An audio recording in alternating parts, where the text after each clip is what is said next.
Good evening to everybody.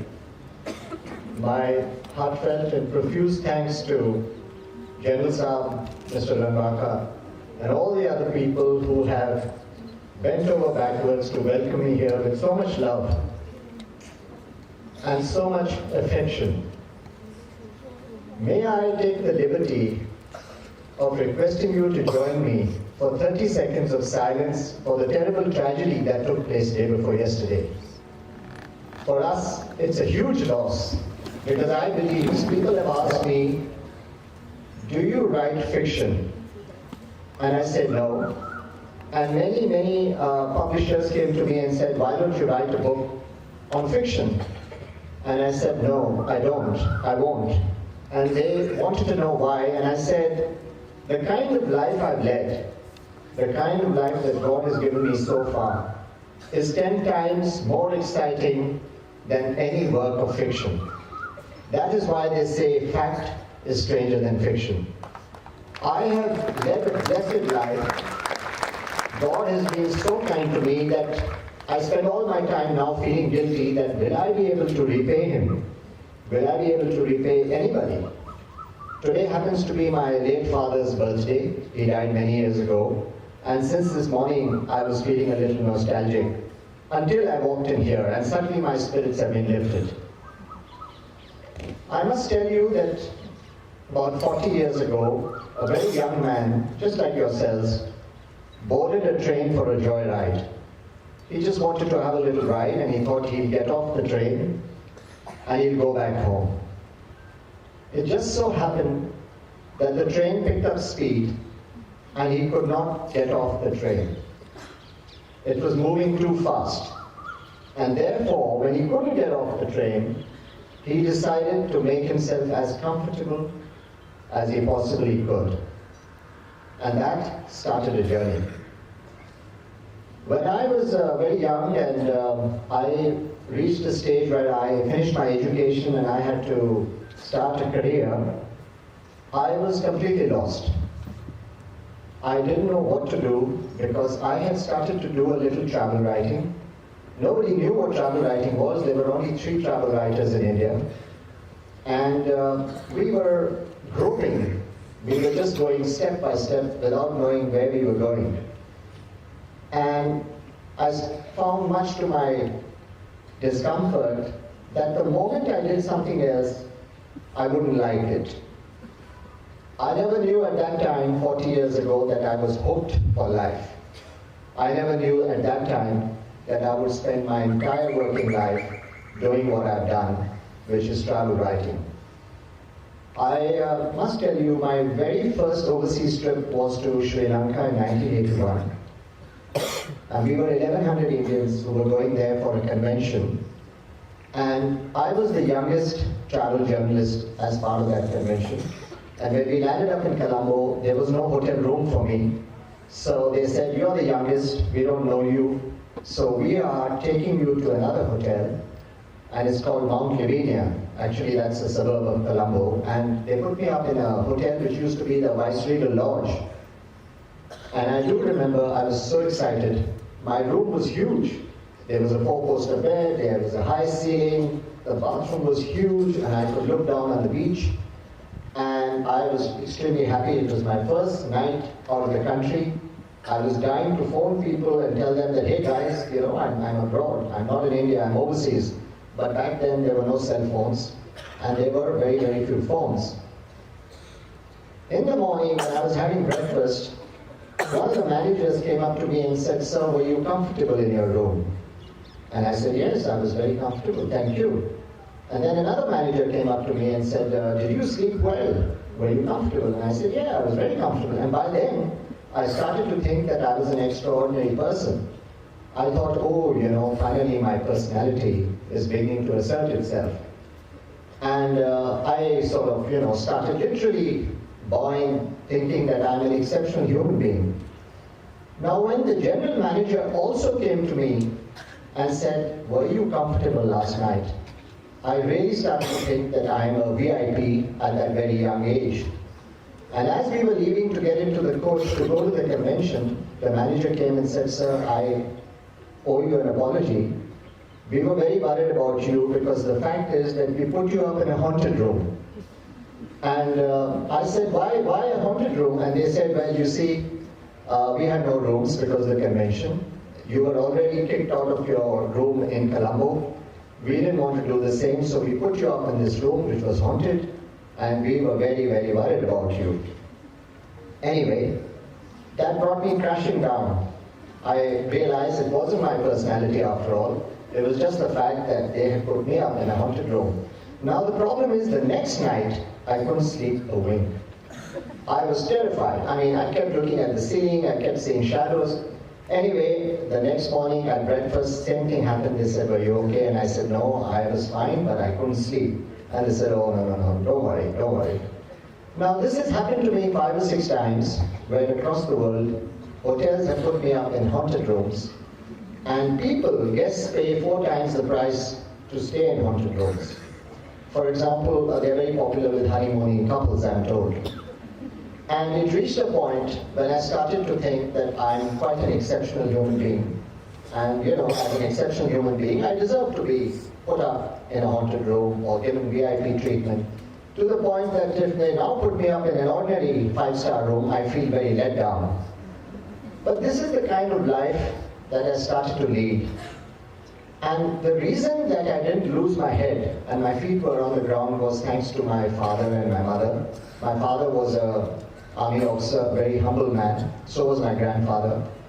The effect they had on me, and the effect my school had on me, and the effect my college had on me, somehow made me extremely mature and made me very realistic. From Colombo, they took me to a very beautiful place called Kandy. And if ever you go to Sri Lanka, I urge you, please do go to Kandy, because it's a beautiful little town in the hills. It's in the middle of the Sri Lankan tea country, and it is world famous for what is called the Temple of the Emerald Tooth. Actually, the tooth of the Buddha is in that temple. It's on display. So it's a very, very holy place for Buddhists. And after going to the temple, I had a guide called Tony, and Tony and I became very good friends, and he said, come, let me take you to the botanical gardens, and we went to the botanical gardens. And I noticed that Tony never stopped talking. He just went on talking. He was totally garrulous. And he kept saying, I do this, and I do that, and I show you this. And we reached the botanical garden, and he said, oh, Indaraj, we are famous for 2 things, and both of them start with C. And can you guess what they are? And I said, look, Tony, how could I guess? Please tell me. He said, okay, one of them is coconuts. And we looked up and they have these giant coconuts. So I said to him, Tony, what if one of these coconuts falls on my head? He said, it's never been known to happen, never. And while he said that, a coconut actually dropped in front of us and smashed to smithereens. Anyway, Tony then said, oh, maybe I was wrong. Maybe it's something to do with you. Now, having been put up in a haunted room and having a coconut fall, I started to think that maybe there's something wrong with me. And I was about to say something, but I felt something nipping at my heel. And I turned around, and it was a baby crocodile. He had actually come, and he had actually bitten me on my heel. And I turned around to Tony, and I said, Tony, you didn't tell me there are crocodiles here. And he said, well, you didn't ask. So I realized that if you don't ask, you don't get told. Now, all over the world, whenever they take me to a place which has more than 2 trees and a bit of water, I always ask, do you have crocodiles here? And they look at me very strangely, but I tell you, it's better to get strange looks than to be bitten by a crocodile. Watch for that. I can actually watch for that. I started to flirt with my work. I was very young. I thought I'll do travel writing and then I'll take up a job. After all, I had done my education in a very good school, very good college, blah, blah, blah. But as I said, slowly but surely, this bug took hold of me, and I started to, much to my horror, actually enjoy my work. Imagine a situation where you begin to enjoy your work. I think that's the end of the world. I started to enjoy my work, I started to enjoy my writing, and I started to travel and write and travel and write, and that is what I do even today. I must share with you some of the things I learned in my life. If you happen to go to Scandinavia. In 5 of the 6 Scandinavian countries, you get to cross the Arctic Circle. Now, the Arctic Circle is an imaginary line, just like this wire. So one moment you're on this side, and if you take a step, you have crossed the Arctic Circle. And to make sure that people back home believe you, they take your photograph, they give you a certificate and everything. So I crossed the Arctic Circle in Sweden, in Swedish Lapland, and I was going to a place called Kiruna. And Kiruna is a world-famous place. If you get a chance, please go there. It used to be the world's deepest and largest mine. It used to be the world's largest town in terms of area. They used to say that if you take the entire population of the world and make them stand shoulder to shoulder, they would all fit into Kiruna. It's that big. But the mine is now abandoned, but the world goes there because it is the home of the famous ice hotel. And they call it the ice hotel because it is made entirely from ice and snow. They build it every year in October, and it melts every year in April, and then they rebuild it in October, and you have to book a room 7 years in advance.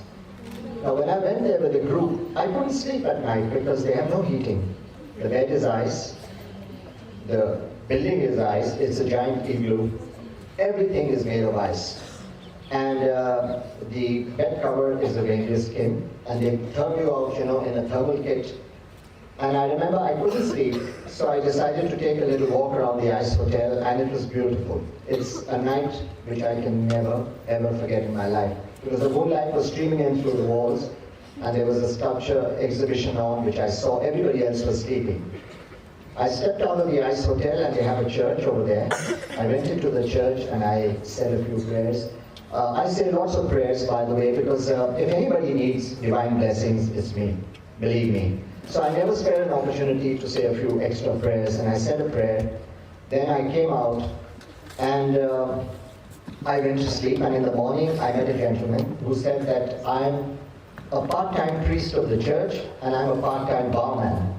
And I thought that was a very good combination, to be a part-time priest and be a part-time barman. You get the blessings, you get everything. And he said, let me show you my church. Now, I didn't want to tell him that I had already seen his church, so he took me there.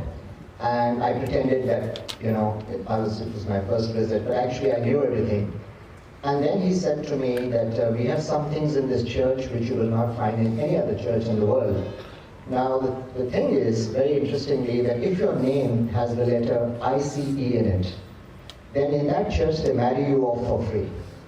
You don't have to pay any money. But they don't supply you with a partner. You have to take your own. But your marriage is completely free.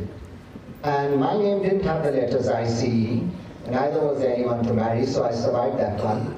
But I started to write a lot on the ice hotel. And Kiruna is also very famous for what they call the husky sledge rides, which you must have seen. And when I went on one of them, I was reminded of where I live in Delhi. It's very close to the ring road, and the traffic on the ring road is so frenetic that I thought to myself, my God, this is it. But I never knew that huskies are very, very friendly dogs. They're very friendly. And they are always waiting for affection. So the bug came into me. But the icing on the cake is that everybody goes there to see what is called the Aurora Borealis, which is the Northern Lights. You may have heard of the Northern Lights. All the internet is full of them. The Northern Lights are natural phenomena. They are absolutely incredible, and you can see them in only 5 or 6 places in the world, and one of them is Kiruna, Swedish Lapland. And it so happened that there was a young Japanese lady over there, and I noticed she was very much in the family way, and she came to me and she bowed and said hello, and I bowed and said hello. Then she bowed again, and I bowed again, and when this happened about 32 times, I was wondering how long I would be bowing to her. But anyway, they are very polite people, and I wanted to be very polite. And I didn't want her to know that I didn't know her customs, because I was very keen to impress her.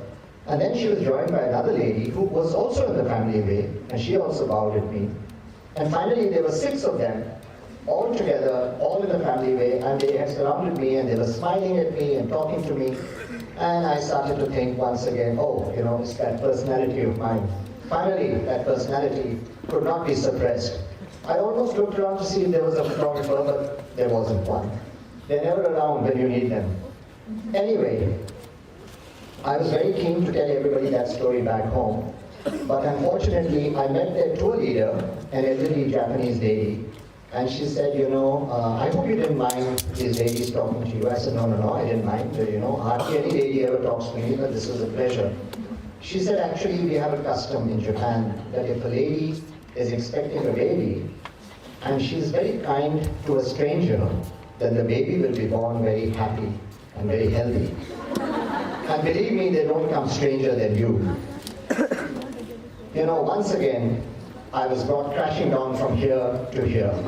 And I realized it was not my personality after all. It's just that I was so foreign to them. I didn't tell anyone that story for 5 years and 6 months. I'm only sharing it with you because I like you. This happened to me all my life. 6 months later, I found myself in a completely different part of the world, in Israel. And I tell you, Israel has now opened up to the world. India has very good relations with Israel. When I first went there, I was a relatively young journalist, but I went several times. And in Israel, you have everything. Everything. There is Jerusalem, of course. There is no city in the world like Jerusalem because it is the cradle of 3 of the world's great religions: Judaism, Christianity, and Islam. Judaism because they have what is called the Wailing Wall. The Jews go there, they write their wish on a piece of paper, they put it into the wall, and then they say a prayer. And when I went there first time, they said, please write your wish and put it in a crevice in the wall. So I had 50 wishes to write, and I wrote as many as I could, and I started to put them in. I don't know if they came true, but it's very holy. It's very holy for Christianity because that's where Jesus Christ was crucified, and that's where he lies buried. He was crucified in a place which is called the Church of the Holy Sepulchre, and he's buried 6 feet away from where he was crucified. I've actually touched his grave several times. And it's also very, very famous and religious for Islam, because in the Mount of Olives, in the center of Jerusalem, is where the Muslims believe that the Prophet had descended to earth on the white horse, on the white stallion. So it's an incredible city. But more incredible than that is a region called the Dead Sea. And the Dead Sea is very remarkable because it's the lowest point on the planet. It's 400 meters below sea level.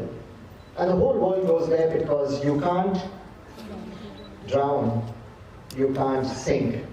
And the reason you can't do that is that it contains 27 times more salt than a normal sea. So it's very buoyant, you see, and also nothing lives in it. There's no fish, no insects, nothing. That's why they call it the Dead Sea. But what has happened is that there's a world industry there now because they have this black pyroline mud. It's black in color, and that mud is supposed to be extremely good for rheumatism, arthritis, for the skin. And so the world goes there now for these beauty treatments. And I went also with a group. And what they do is they give you a mud wrap. So they wrap you, they cover you totally with mud. Then they leave you alone for half an hour. And then they come and wash off the mud. And then for the rest of your life, you're supposed to look very, very beautiful. That's what they told me. And when I was getting my mud wrap, there was a team of 4 people. There were 3 young girls and 1 young man. And they kept applying the mud on me, and they kept talking to one another in Hebrew, and they kept staring at me and laughing. And I'm a good sport, When people stare at me and laugh, I also laugh, I felt, okay, fine. And anyway, later they came, and the mud was washed off me, and the manager came to me and said, did you enjoy the mud wrap? I said, yes, I enjoyed the mud wrap. And he said, did you know about the mud wrap? No, I had never heard about it before. But how was I to tell him that I had never heard about it? Now, I'm a man of principles. One of my principles is never tell a lie, never. So I just kept quiet. And he said, oh, I have a confession to make to you. So I said, okay, fine, my personality again, somebody wants to confess to me. He said, the thing is, I'm very happy to see that you are looking fit and fine and in good spirits, because what happened was that my team wanted to have a little fun with you. So instead of putting 4 kilos of mud on you, they put 8 kilos of mud on you. And we were a little worried that I hope nothing happens to you, but you look fine. And I said, what's an extra 4 kilos of mud for a guy like me?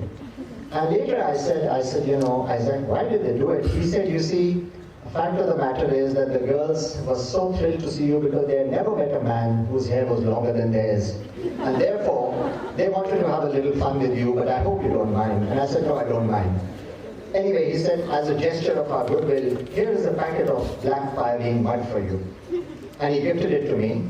And when I was leaving, all 4 of the team members came and shook my hand, and they kind of told me in broken English that pyrene mud makes a very good gift to give to ladies. And one of them asked me, she said, oh, you know, you must be knowing a lot of ladies at home, so you should be taking a lot of packs. Now, I didn't want to tell her that I didn't know ladies at home. Why should I spoil her fun? So I bought 2 packs, plus the one they gifted me. And I thought I'll come home and I will gift it. But frankly, those 3 packs were lying in my bedroom for more than 1 year. And that made me realize that maybe I didn't know ladies after all. And that also brought me crashing down to earth. And I never told that story either to anybody for 7 years and 3 months. I'm only telling you because I like you. But the point I'm trying to make is that when you travel, you have to leave your home behind. When you travel, you have to leave your phone behind. You have to leave your thoughts behind. You have to become a global citizen. You have to adapt. I realized at that stage that strange things were happening to me.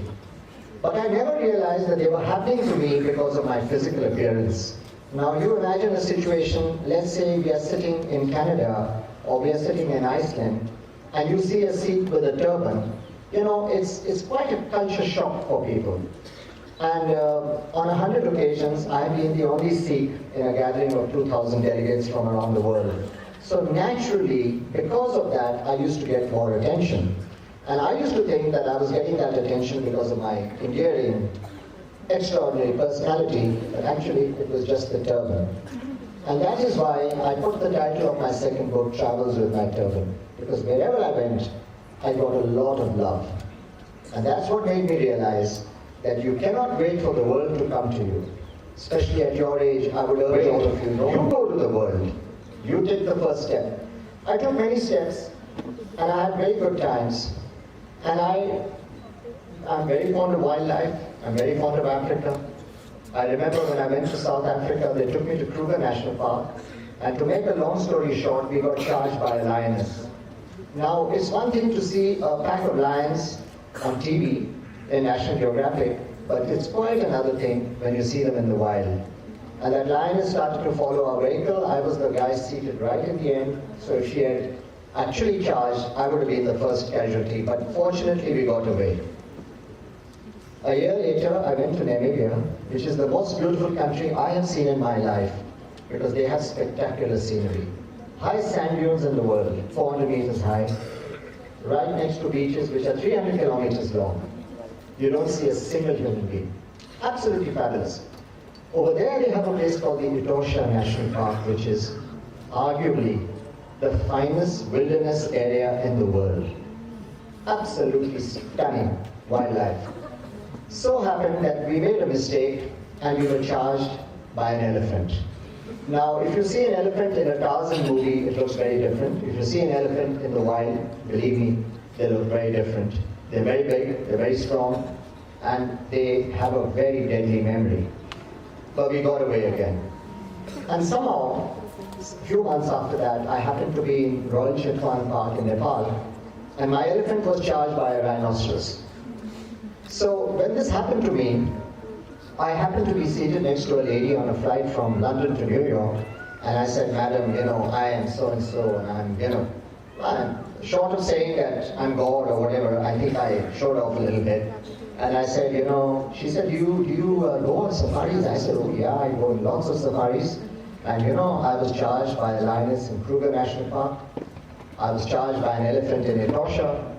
And I was charged by a rhinoceros in Royal Chitwan. And she said, Mr. Ahluwalia, please remind me never to go on a safari with you. And I instantly regretted having told her that. But later her daughter did go on a safari with me and everything was fine. But I started to realize that travel certainly broadens the mind. Of course it does. But when you travel, you have no choice but to be broad-minded. Because you're exposed to the world. It's not a question of my sitting in my little club, with my little group. Suddenly, your little group is the whole world. I also realized that by virtue of the fact that I'm a Sikh and I wear a turban, I was always under scrutiny, all the time. It's like, you see CCTV cameras saying you're under surveillance. So in a way, I was always under surveillance. But it did one very good thing to me. It made me realize that much against anything I had done, much against anything I had ever achieved, I had become a brand ambassador for my community. Because I realized that my behavior would determine how people would think about my community and how they would think about my country. So it made me a little more responsible at an early age of my life. And today I'm very grateful that that happened. But the legacy of adventures just went on and on and on.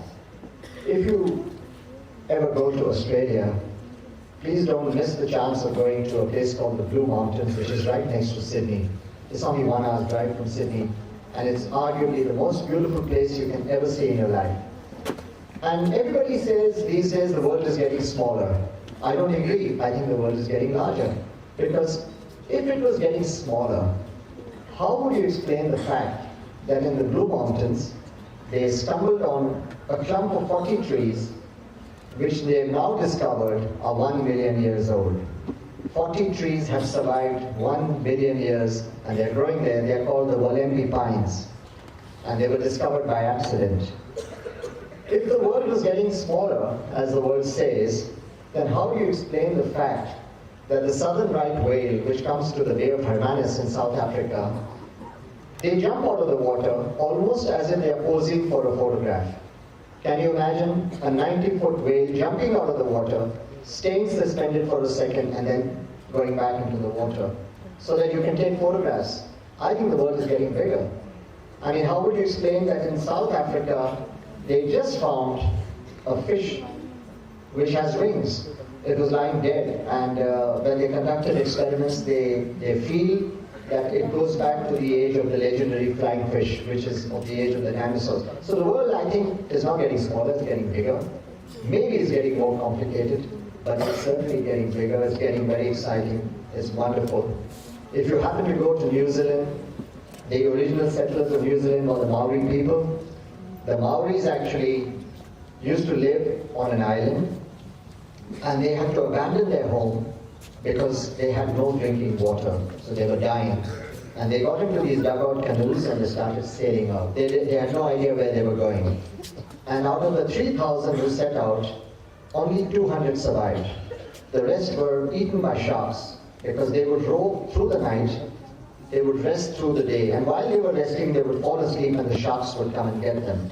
But eventually, the ones who survived, they hit land, and the land where they landed is what we call New Zealand. The original settlers of New Zealand are the Maoris, and of course they've integrated very beautifully, and they have their own festivals, Makariki, etc. The worship place of the Maoris is called the marae, and a marae is very unusual because it has a very low round door, and gentlemen are supposed to go in first. And when I went over there, there were 3 ladies who were supposed to look after me, and they said, "So after you, please, you go first." So I thought, that wonderful endearing personality which eventually class must tell. So I thought I'll tell everybody that story. So I went in first and the ladies came later, and later they told me that is our custom. That's the way it is. So yet again, I was brought crashing down to earth. But the more I was brought crashing down to earth, the more I was learning. And the more I was learning, the less I was talking. Because I realized that sometimes just talking for the sake of talking isn't good enough. And I want to tell you at least one incident that happened to me. And it was a flight from Paris to New York. And I was seated next to an elderly gentleman. And 2 of the airline staff had come and escorted him right up to his seat. And the moment the aircraft took off, I pulled out my card and I said, "Sir, I'm so-and-so," and I gave him my business card. And he said, "Thank you very much." And half an hour later, I repeated it and I gave him another card. I think I gave him 3 cards or something. And I kept talking to him and so on, and he said, "Okay, fine, good enough," etc. And when we landed in New York, I was quite amazed, simply amazed to see, his wife and daughter had come right up to the aircraft to receive him. and he whispered something in his wife's ear, and then they smiled at me, etc. It turned out that he was a Nobel laureate, and he had been recommended for the Nobel Prize a second time, and I had spent 8 hours talking to him about, I did this, and I did that, and I go abroad, and here's my card. Anyway, his daughter came up to me and she smiled and she said, here's my card and we would like to invite you for dinner to our home tomorrow. And I went to their home in Manhattan, and I was by then very embarrassed because I realized that here was a gentleman who was so senior, so big, and I spent the whole night. I said, I'm very embarrassed. I think I spoke too much with your father. She said, no. We actually owe you a debt of gratitude. Thanks to you, our father fell asleep, which he never does. So I realized that sometimes being friendly can backfire, but they became very good friends of mine. And the very next day, I went to a hotel for a meeting. It was a breakfast meeting in a rooftop restaurant. And instead of the meeting, I was more keen to impress the ladies. There were lots of pretty ladies, and they were all very friendly. And so when we came down in the elevator together to the lobby, one of the ladies went to the constable and said, taxi, the way they do in the movies, and he called her a cab. And then the second one came and said, taxi, and there she went. So I had to go to another hotel for a meeting, and some of the ladies were still standing there, so I went to the concierge and I said, I need a cab. And he said, oh, sure, sir. He called a taxi, and I got in, and they waved at me, I waved at them. And the taxi went out of the hotel, and then turned, and came into the hotel where I was supposed to go. And I never knew that the hotel I was supposed to go was right next to the hotel where I was. But the damage was done. So 20 seconds after I got into the taxi, I was there, and by then I realized what had happened. So the cabbie, I said, what do I owe you? And he said, nothing. I don't take money from fools. So I felt very embarrassed. I never told anyone that story for 8 years and 3 months, but I'm only telling you because you guessed it. I like you. But then he realized that maybe he had hurt me, so he patted me on the shoulder and said, we are good, huh? I said, yeah, we're good. I resisted the urge to throttle him to death, and I left. And after that, I never made the same mistake again. I then moved to other mistakes. In Germany, once I went to the wrong town. They're all Heidelberg, Leidelsburg, all the bergs are there. So between all the bergs, I got confused and I ended up with the wrong berg. Anyway, and I thought to myself, all the Scandinavians, all the Japanese, all the Germans keep looking at their watch because they're so punctual. And I was not so punctual in those days, but I also started looking at my watch and showing irritation, etc. And nobody was there to receive me, which was a big come down in life. But I realized later, I went to this guy who was selling newspapers, and I said, I don't know, where's the phone? He said, maybe you have to go. So I showed him, and he said, sir, you're in the wrong town. But that story I definitely didn't tell anybody. Imagine a travel writer going into the wrong town. But I realized that life is what you make of it. In Japan, a country I fell in love with, and I must tell you why I fell in love with them, because they are so proud of their culture. They are so proud. Prime Minister Modi is bringing in the bullet train, as you know. The bullet train is called Shinkansen in Japanese. It's the fastest train in the world. And I remember I was in Japan when it broke the speed record, and the whole country was celebrating. I mean, they were so proud that their train was the fastest in the world. And I had already had that experience with the Japanese ladies under the Northern Lights, the Aurea Borealis. So I started to like the Japanese, and they gave me a lot of love. And one day, 2 of them said, we have a surprise for you in your honor. And I thought, okay, finally the world is beginning to realize that they're dealing with a very exceptional human being. And the surprise was that they had arranged a fight between me and a sumo wrestler. Sumo wrestlers look very small on a TV screen. Let me tell you, they're not small at all, they're really big. But the fight was all rigged in my favor, so I went on to that. Now, I tried my best to back out. I tried to tell those ladies and the gentlemen that, listen, it's against my principles. You see, as I said, I'm a man of principles. One of my principles is never to fight people who are stronger than me. That's my principle. I have other principles also. My other principle is never do all the hard work and let others not do it. That's not fair. Let them do it. Be honest. Let them do the work. I am a man of principles, and my principles definitely forbade me fighting a sumo wrestler. So I tried to back out, but I couldn't. But then to make up for it, they gifted me a huge bottle of sake, And on it was written, please don't drink this alone. It's just like, when they say don't try this at home. And I really started to realize that my life was very different from other people's lives. I started to realize that I was living in my own frame. I started to realize that maybe I should never have got on that train. But everybody does things. And so it went. And today, I find, I go to France. That was one of the first places I used to go to, the French Riviera. I had only 6 months of experience at that time.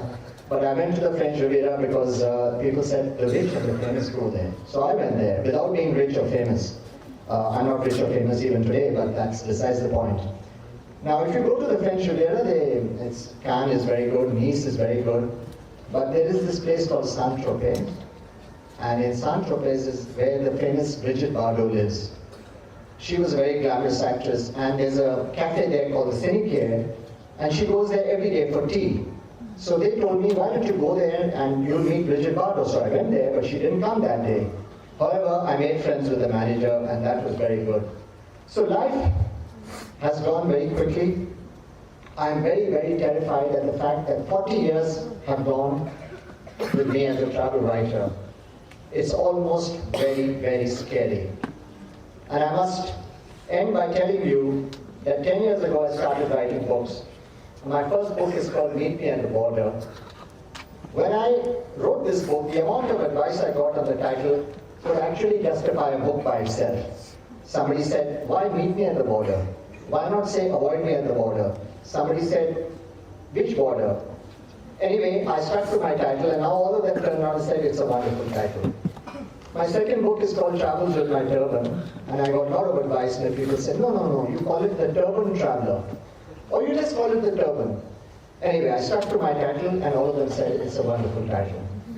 My third book, which I will actually release here today, because I am so honored to be with you, is called The Seek and the Snow. I didn't want to call it The Seek on Thin Ice. Why should I admit that my whole life has been on thin ice? Let the world figure it out. So writing the books has given me so much pleasure, and I would like all of you to write a book one day, because there is nothing more pleasurable. This is how it's happening. I could have been a doctor, but then I wouldn't have been able to see the great elephant migration in Africa. I could have been a scientist, but then I wouldn't have had an opportunity to fight a sumo wrestler. I could have been a shopkeeper, but then believe me, I wouldn't have been able to hand feed a great white shark. I could have been a golfer, those guys were, the guys were swinging around on that. But then I wouldn't have been able to wait in Sénéquier for Brigitte Bardot. I never met her, but at least I waited. So the world is what it is, Everything is just the way it is. Russia is still the largest country in the world. The Vatican and Nauru are still the smallest countries in the world. The soldiers are still soldiering. The dentists are still drilling. The golfers are still golfing. And I'm still doing the only thing I've ever done in my life. Dream, dream, dream. Ladies and gentlemen, my name is Raj Aluwalia. Join me on my travels with my turban. Meet me at the border. Who knows, if you're lucky, you might bump into the Sikh in the snow.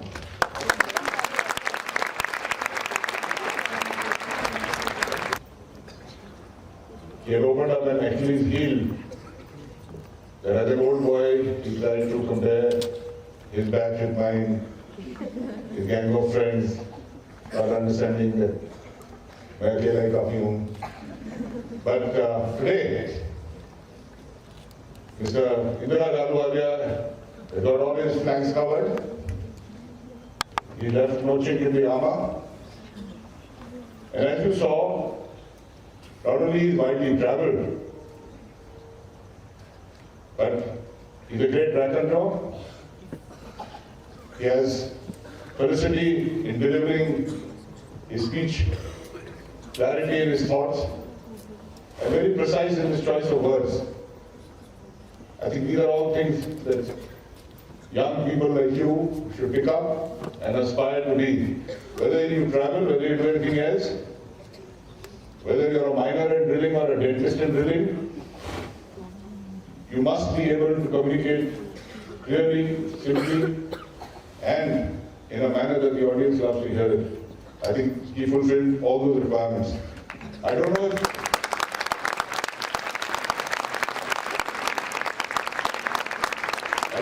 was a coincidence, but sir, the young lad who introduced you this evening happens to be the son of a journalist himself.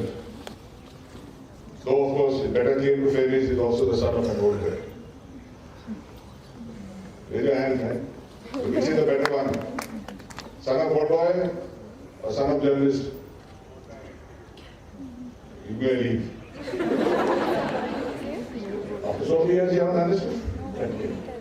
Alright.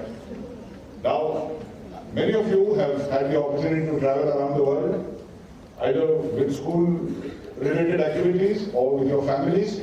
And many of the places that he mentioned brought back very happy memories to me. And but I must tell you one thing about Japanese culture.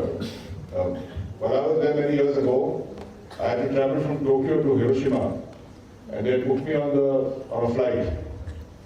So I asked my host, I said, look, you know, for us in India, a bullet train was unthinkable those days. I must have a journey on this.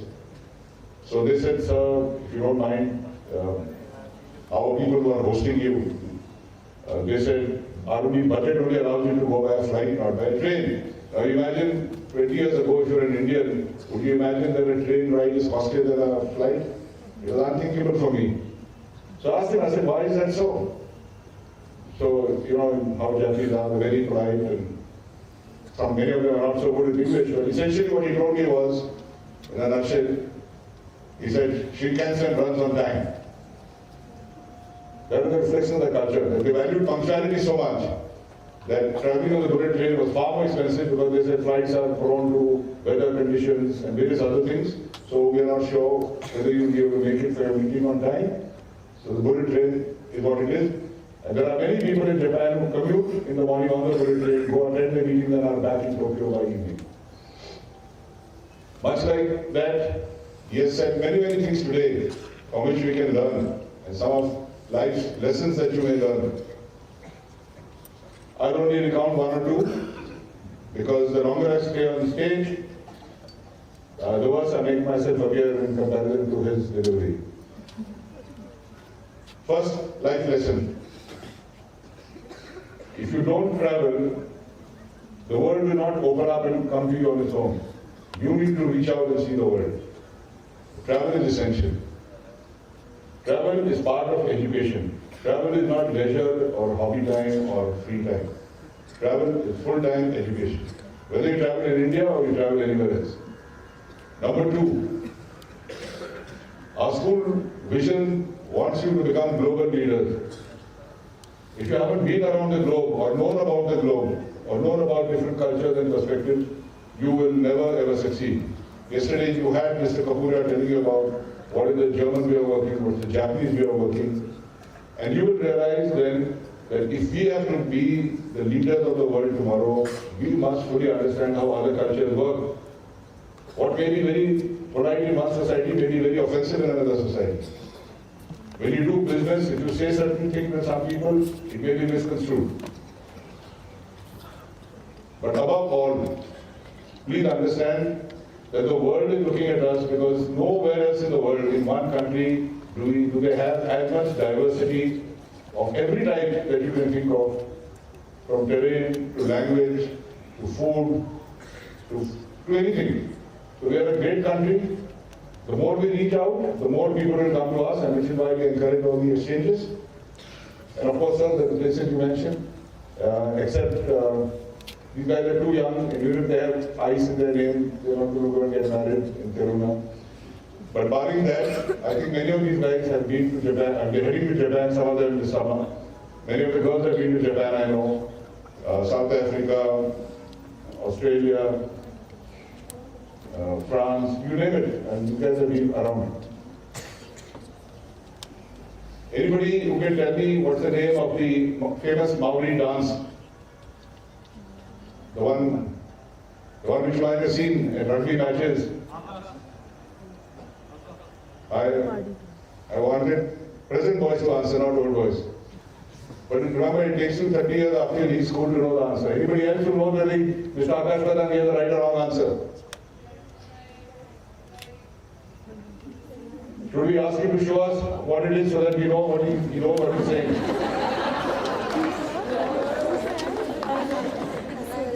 Okay, I knew it would take me much longer than Salwa to get a laugh out of you. He did it in the first 30 seconds. Thank you, sir, once again. And what I request you now is to unveil your book, and afterwards be kind enough to accept some questions and answers from the students.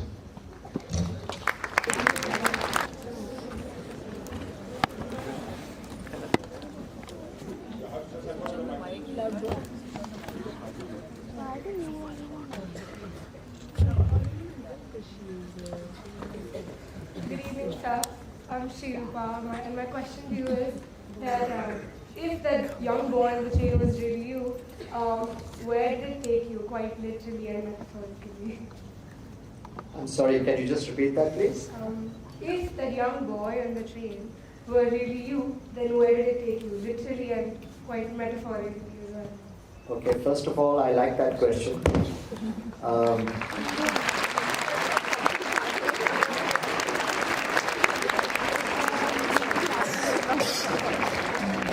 When I was your age, the rage of the world was a band called the Beatles. And one of their famous songs was, "He's a real nowhere man, living in his nowhere land, making all his nowhere plans for nobody." That's me. That's where it took me. But the second part of the story is that I believe, honestly I believe, that I'm the richest man in the world. So now between those two, I'll let you draw the answer. I have led a life which is very different. I followed my passion. I put everything I own in these books, and nothing gives me more pleasure. When I sell a copy of my book, for many days I think I'm the richest man in the world. So that's where the train took me. Into Everland and Neverland at the same time.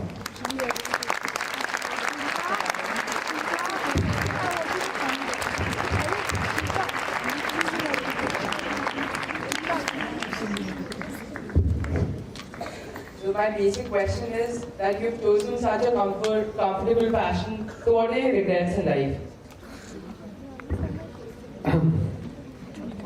You know, I took the liberty of mentioning that today happens to be my late father's birthday. He was born on 16 February. I wish I could say I have no regrets. But the truth must always be told. I have a few regrets. One of them is that I wish I could have spent a little more time with my father and my mother. I wish I could have been a little more patient with them. I was very good with them and they were very good with me.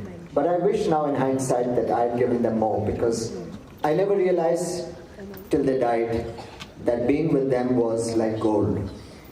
That is one of my regrets. My second regret is that I could have gone for other careers, but the thought was unthinkable. I've enjoyed myself so much. So the regret comes in here that am I now doing justice to all the work I've done in 40 years? I find now that as a human being I'm not being able to cope. My work has grown so much that I need partners. I need people of your age to take over one day. Apart from these two regrets, I only have one or two regrets where I let one or two beautiful women run away. But that I won't share with you. But that's about it. That's about it. Life is not about regrets. Life is not about cribbing about what we don't have. It's about thanking God for what we have. Especially our eyes, our limbs, our friends, our family. But I like both the questions that have been asked. I mean, I knew Mayo College is not an ordinary place, but I'm very impressed. So I have a few regrets, but I try now to put them behind me. It's time to move on. So thank you for your answer. Could possibly one of your regrets have been not getting an opportunity to sit in this crowd?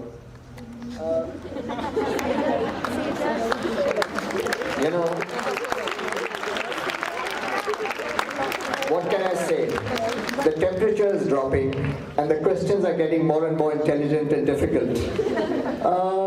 Yes, possibly. Possibly. I've been here 5-6 hours.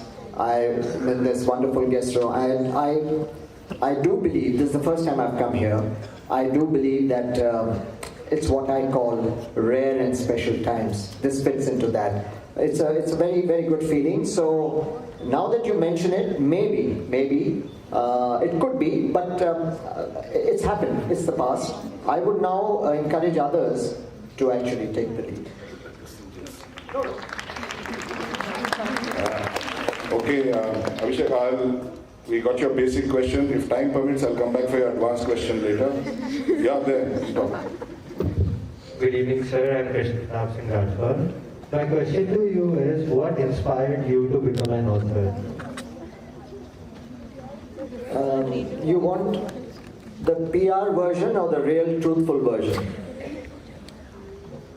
So both will be better, if not the truth version. I'm beginning to feel sorry I asked you that. Anyway, one reason is that I would go to parties and people would say, oh, you're Inder Raj Ahluwalia, we've been reading your articles, they would compliment me. But do you write books? And I would say, no, I don't write books. And they say, but you see, my uncle has retired as a judge and he's writing a book. And somebody said, my aunt is a principal in that college, she's writing. I got so fed up of people who were writing books that one day I said, I'm going to write a book. And when I sat down to write a book, I realized I had the content, the material to write 10 books. That was one reason. The second reason is that I met a lot of people who said, Inder Raj, if you write books, ladies will invite you to cocktail parties. Girls?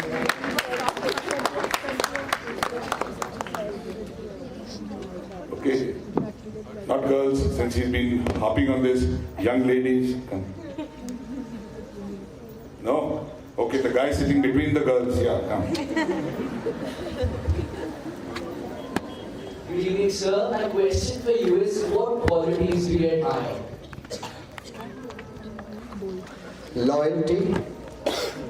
Loyalty to your parents, your religion, your community, your fraternity, your institute, and your country. I admire people who can wear loyalty on their shoulders. I have now started to admire humility very much. I, for the first time, have learned something about my own religion and about the sacrifices of the Sikh gurus. And their humility shames me. These are two things I admire very much. And the third thing I admire is when I meet people who are not rich and they have the courage to admit they are not rich, they go very high up in my estimation.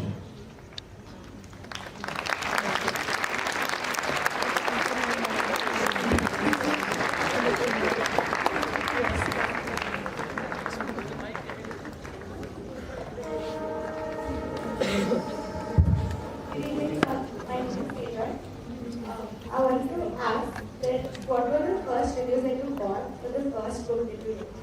And was it something that you expected? But were you happy with the reviews or did you catch it up with your friend? Okay, so let me answer this with a little twist. The first review that was done on my book was by a journalist who I knew. I used to write, and I still write a lot for Times of India, and she worked for Times of India, so she said, I want to review your book. And I said, you can review it provided you say good things. And she reviewed the book, and she said that it's a book for the bold. That's all she said. And actually she was right. So it was a positive review. I don't bother for reviews anymore. I don't go to journalists because I'm a journalist myself. But I'm very, very lucky that people have liked my books. And I'm very fortunate, I'm very blessed. Some of the compliments I get today are almost, they make me blush. And I can only thank God for that. I don't need written reviews. I know what I am, who I am, and that's good enough. It keeps me going.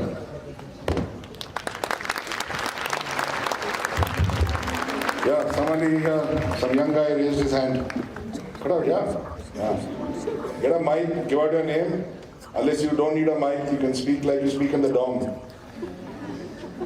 So my name is Naman Srivastava and my question to you is that in total how many countries have you traveled and in important experience? Yeah. So there are 205 countries in the world, just for your information. I've traveled to half of them, about 100 countries. And as for my favorite countries, you know, I have many favorite countries. One is Japan, as I mentioned. One is France. I like Australia. But today, my favorite countries are the countries where people have adopted me. I've been adopted by families. They are my favorite countries because of the people. What is the most important experience? Important.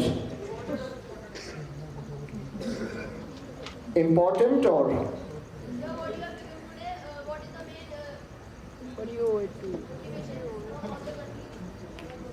Okay, so it's like this that, as I said, in life, if you have a value system for yourself, it's like a compass. A sailor needs a compass to sail.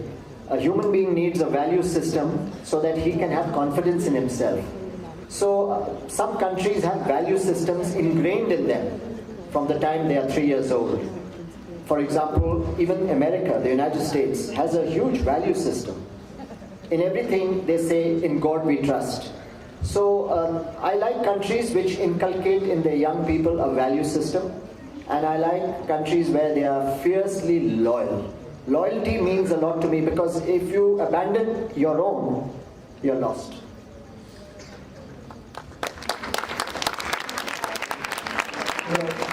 On top there, somebody raised their hand.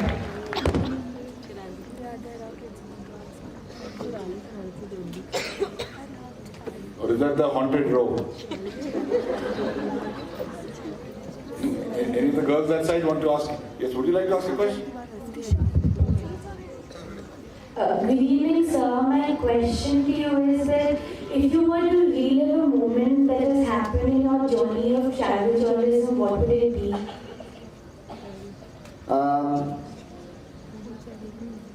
It would surely be when I was asked to become a sort of a flag bearer. Like in the Olympics and any games, you have a flag bearer, you know, who carries the flag. So I would say my most cherished memories have been when I have bumped into Indians in other countries, and without knowing me, they've come to me and said, look, do you mind writing this letter on behalf of our group?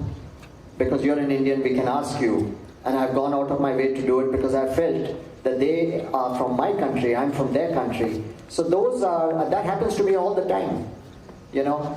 So I cherish those memories. I also cherish some memories where people just told me that you're a very strange man.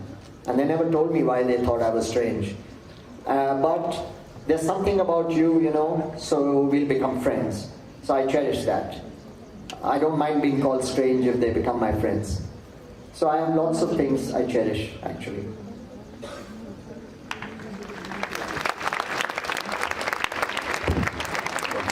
Yes, this young lady here. Yes.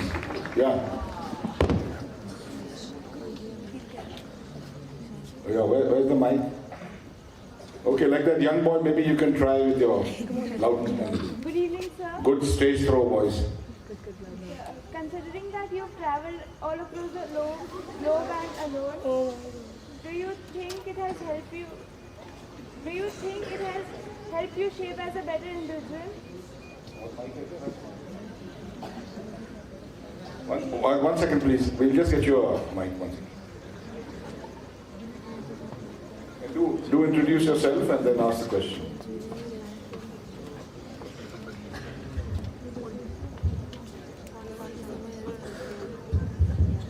Good evening, sir. I'm Disha. My question to you is, considering that you've traveled all across the globe and alone, do you think it has helped you shape as a better individual? Okay, yes, I would say the answer is yes.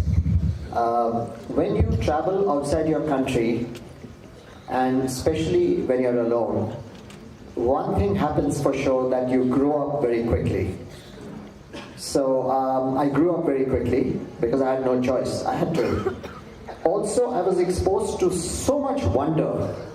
I was exposed to people with such diverse cultures that it was fascinating. It was a fascinating journey. And my whole life has been a fascinating journey. So whether it's made me a better person, I don't know. Nobody's ever called me a good person. But I think deep down it's made me humble, which I cherish.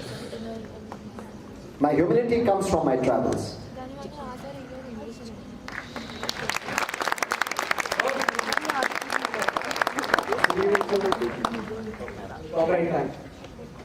So my name is Parth, and what I'd like to ask you is that to someone who has traveling as a passion, what do you think enables a person to actually grasp, to actually explore a country or a region better, traveling alone or with company?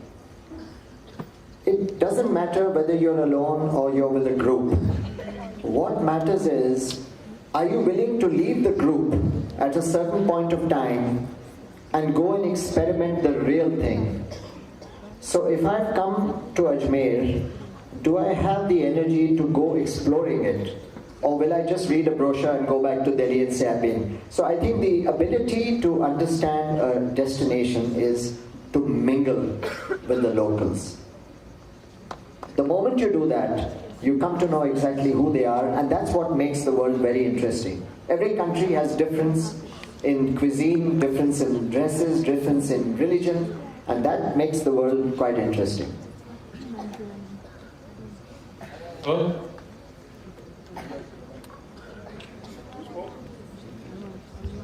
that's one of the young guys here. Good evening, sir. My name is Vijay Arora, and I want to ask you that you give many examples of you thinking that you were an exceptional personality. So, sir, do you think was there any event that when you really thought, or it was any coincidence when you were actually considered as a exceptional personality?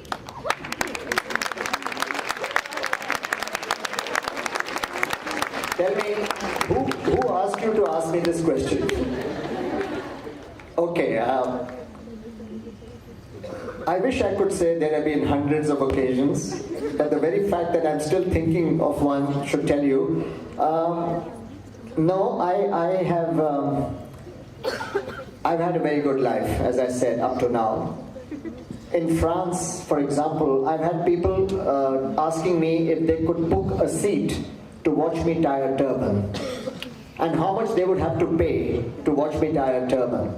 And in the beginning, I used to be tempted to tell them, you have to pay me this much, you have to pay me that much. But to answer your question seriously, I can't pinpoint an occasion, but the very fact that I was adopted by the Japanese for a tea ceremony, which they never do, they would never take a foreigner to fight a sumo wrestler, I think speaks for itself. Something about me that they liked. I don't know what it was, frankly, but it's okay. I can't complain. I can't complain. I feel I am what I am, just an ordinary guy with a little bit of good luck.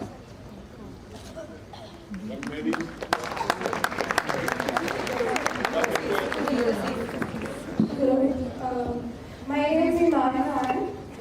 My question to you, sir, is that as you're a traveling author, what are the important things other than your notepad and a pen which you carry with yourself? Your heart. Plain and simple. It is from your heart that you can communicate your love, and it is from your heart that you can recognize when somebody offers you love. That's the most vital tool. Keep your heart warm and you will absorb everything. That's what I feel. I could be wrong, but that's my interpretation. Another question in the same stand.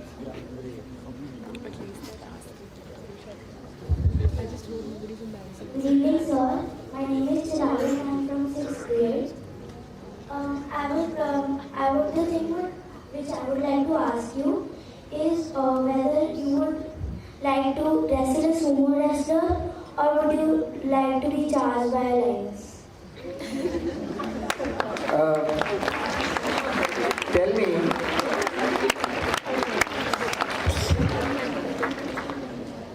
is there a third option? No, I thought not. What have I done to you? I haven't even met you before. Anyway, I'll be truthful with you. I'll take on the sumo wrestler. Because they're so polite that the moment your stomach hits their stomach, they bow and they lose. At least that's what they did with me. Plus, I told you they gifted me this huge bottle of sake. A lioness is not going to give me a bottle of sake. This young lady, I'll get back to you. Just one. Hold your horses for a minute. Who's that? Yasho? No, Saurabh. That's you? Saurabh. Saurabh? Okay, sorry, I'm not seeing so well. I'll get back to you, Saurabh, one second. Good evening, sir. So you mentioned numerous times how you man of principle. So were there other instances in your life when you were at crossroads or conflict with your principles? And if yes, how did you deal with it? I have made extensive mention of my turban this evening, and there's been a reason for it because my entire life was dictated by my physical appearance, you can imagine.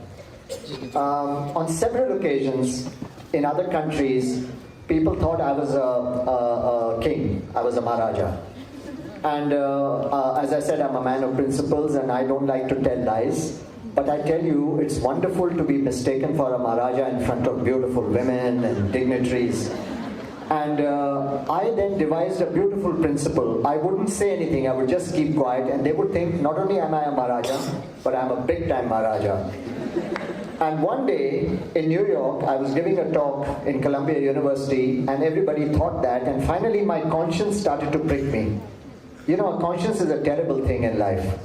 People who don't have a conscience are always happier. So I started feeling very guilty that I'm not being truthful enough. I should say something. So when it went on, and people asked me, sir, which is your state and where do you come from and how many cars do you own and how many this and that. One day I finally blurted out, I'm the Maharaja of Kuchni High. And I didn't know that there was a young lady sitting there who was an apprentice journalist with the New York Times. And I didn't know that the next day she wrote a little bit on me saying, this Maharaja with an unpronounceable name has hit New York. And that was bad enough. But then there was a gentleman in the audience called Mr. G.V. Shastri. He was from Delhi. And he was a Hindi teacher in Columbia. And he came to me and said, Arey Baba, ab to bade, you know. So I said, Mr. Shastri, I never said anything at all. I was just, but it was quite, my conscience made me admit that I'm the Maharaja of Kuchni Hai. Until today, people in America think I'm a Maharaja. But my sense of fair play prevents me from telling them they are wrong. Why should I spoil their fun? Similarly, in the Arab world, they used to think I'm a sheikh. I have been asked how many camels I have in my stable in Delhi and how many wives I have. And I was asked once if I was, you see there was a Rolls Royce going up for auction in Boston. And the whole world, the rich and famous, were all trying to buy that Rolls Royce. It was a status symbol. And I was actually asked if I was going to bid for that Rolls Royce. And it was around that time that I was in the market to buy an old Maruti 800. So I kept quiet. And again my conscience troubled me, and one day I blurted out that I'm the Nawab of Kebab. Yeah, Saurabh. Good evening, sir. My name is Divyamna, and my question to you is that what inspired you writing novels on traveling? As I mentioned, I had written so much on travel, articles for newspapers and magazines, that the time had come to put them in a permanent form. That was one. And the second, as I mentioned, I got fed up of people saying, oh, you write very well, we read your articles, but you don't write books. My sister writes books, my uncle writes books. I got fed up, so I started writing books. And as I mentioned, the third reason was I was told that ladies would invite me to cocktail parties. That hasn't happened. So between the Maharaja of Kuchni Hai and the Nawab of Kebab, the third part of it is missing. But writing the books has given me so much pleasure that I urge you all one day to write a book. So what are the baby steps to write a book? Like we have clusters of ideas to present it, but from where to start, and so could you please? Start the moment it comes into your mind, start. It never starts tomorrow. It has to start today, and today has to start now. So the ideas, which idea should be, which incident should be first, which one should be in the middle, and one should be in the end? you need not get into that in the beginning. Just put it all down. That will find itself. The directions come on their own. Whatever comes into your mind, just put it down, because the next day you may not remember that. So, sir, if it wasn't for the boundaries around the world, you think all of us are the same across the world? That's a good question. I think if there were no boundaries, we would not be the same, but we would be quite similar. We would be quite similar. Similarities would be there.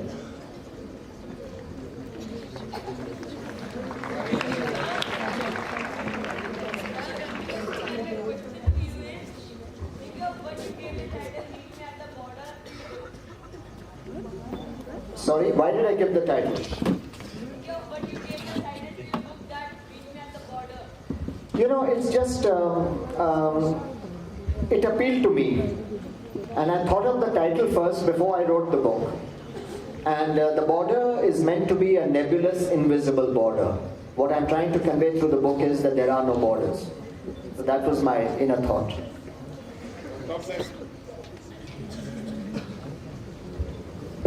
Good evening, sir. I am Anshtaq from grade 11. I would like to ask, how can one see travel as a profession 10 years from now? Okay, let me take the liberty of saying, forget 10 years from now. Let's talk about today. I was going to come to this before ending, because one day all of you young men and women will be on the threshold of a career. You'll be interested to know that today the tourism industry is the largest industry in the world, and it employs the maximum number of people in the world. 1 out of 7 human beings on this planet are involved and employed by tourism in one form or the other. It is a superb career option today, because it's very big. One second, I'll get back to you, sir. And are you getting ready with your advanced question? Yes, ma'am, you wanted to ask a question. Mic for the lady. Where's the mic? Yeah, come and then sit behind her. When she finishes her question, we'll give it to you, the mic. You sit here only, we'll take the mic after.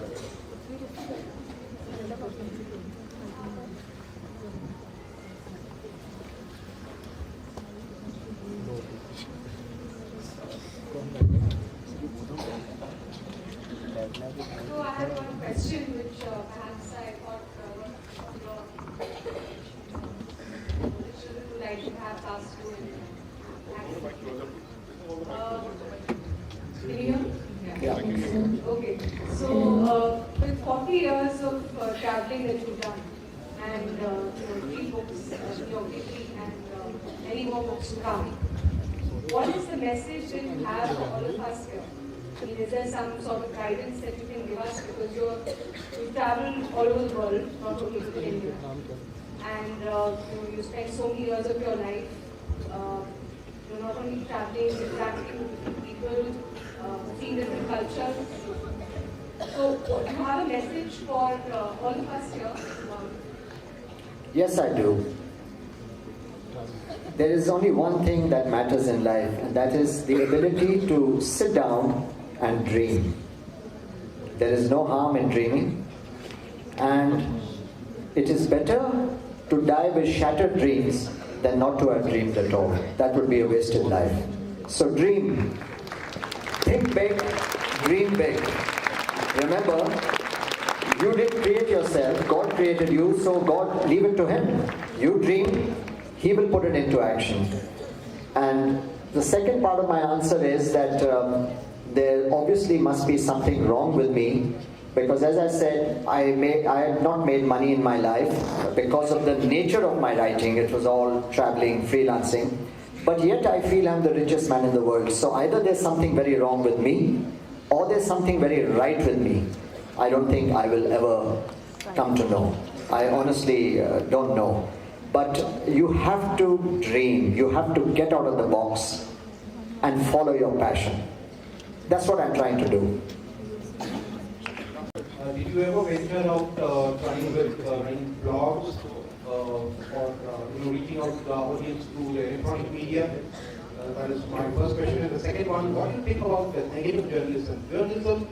Journalists as a community are supposed to be telling us what exactly is the truth. Today we see in television and other media, there's a lot of negative journalism going on, which to promote a particular thing, make money and do many such things. What's your take on that? To come to your first question, yes, I do write digitally also. The whole world used to ask me to write blogs, so I've started writing blogs. I write a few blogs. Actually, I have a small profile page on Facebook, which I use for my serious writing. And I never knew that millions and millions of people read it. They may not click on that like or love or whatever, but they read it. And I used to edit a magazine called Land and Myth, which I will now let go because I simply don't have the time. I'm working on the biggest project of my life, which will either make me or break me. It's a coffee table book on my visit to 50 historic gurdwaras in India. The book is ready, but I have to, So I do write digitally, but my writing for the newspapers and magazines and my books is giving me a lot of pleasure and also keeping me very busy. Coming to your second question, the less said about these journalists, the better. They are a disgrace and they are a shame. And you're very right, they've been bought over. You can quote me on that. My name is Sarthak and I'm in grade 11. So, as you've traveled in all the continents, I just wanted to know about your remarks on human psychology as you have witnessed it.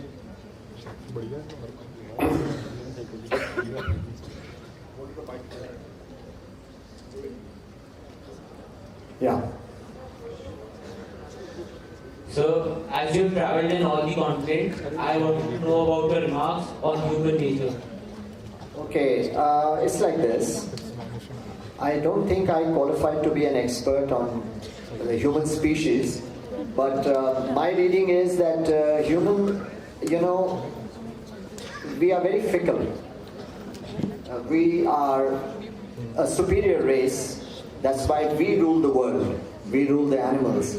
But the fact of the matter is that we are also very fickle. Human beings are very fickle.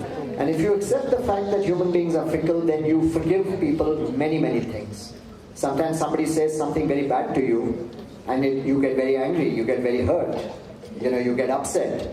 But if you say that, look, they are fickle, they are part of the human race, then it will help you get over it. I think if I was to sum up the human being as an entity, I would say enterprising but very fickle. Fickle, because we are susceptible to the elements.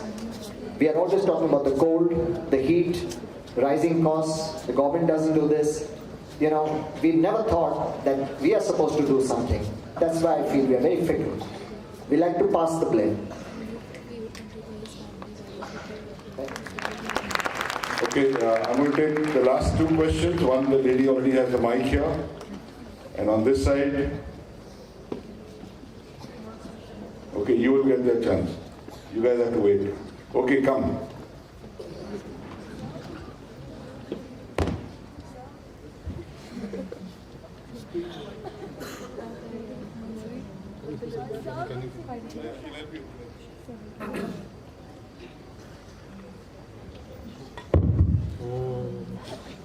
Considering the fact that loyalty is such a fierce parameter for you, what role has your own country played in your success and to what extent?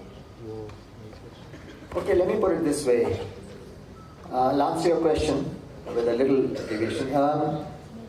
I get very surprised and very disappointed when I travel around the world and I see that the Indians I see around, to me, they all seem to be suffering from some kind of an inferiority complex. I can never understand that. I believe that we are the ultimate country of the world. We have the finest scientists. We have the finest doctors. We have the finest armed forces. We have the finest educational institutes, including this wonderful institute where we are sitting. Make no mistake. And yet, we have a Gora complex. We have all kinds of complexes. That actually disappoints me and sickens me. Why are we like that? And why are we not good to one another? Go to Thailand and you'll be amazed at how much love they give to one another. Go to America. anything American, they will do. But somehow that's missing. So there are some things that are missing in this context. But I think that India has everything going for it, but we lack that little bit of national pride. That is why I harp on the word loyalty, because when I was your age, nobody gave me that word. I learned it on my travels. Your loyalty is your biggest strength. Your value system is your biggest strength. There is no bigger strength. Okay, last question from our young photojournalist. So my name is Nayan Bajaj, and I would like to ask you that you mentioned that you were the man of principles, and what were your other principles and how could they help us in our life? Well, as I said, one of my principles is never to do hard work myself. Let others do it. No, I'm just kidding. Don't make that your principle in life. Because hard work is what will keep you going. Look, it's like this. Everybody draws his own roadmap in life. Okay? When your parents tell you something, it is natural for you not to have too much faith in it. I also went through that stage. We rebel without knowing we are rebelling. But at the end of the day, you will make your own ground rules. Remember that. And your principles will start to manifest themselves. I talked about principles again and again because I believe that if you don't have principles, then it's like driving a car without a map. You don't have a road map anymore. You don't know what you're doing. So it's important to make some principles. Whether they're good or bad is a different issue. But you have to have principles. So yes, I have lots of principles. As I told you, it's against my principles to fight those who are stronger than me. It's just against my principles. But I mean, having said that, to be serious, my first principle now is to just be myself. I don't want to tell you I'm somebody else, because I'm not.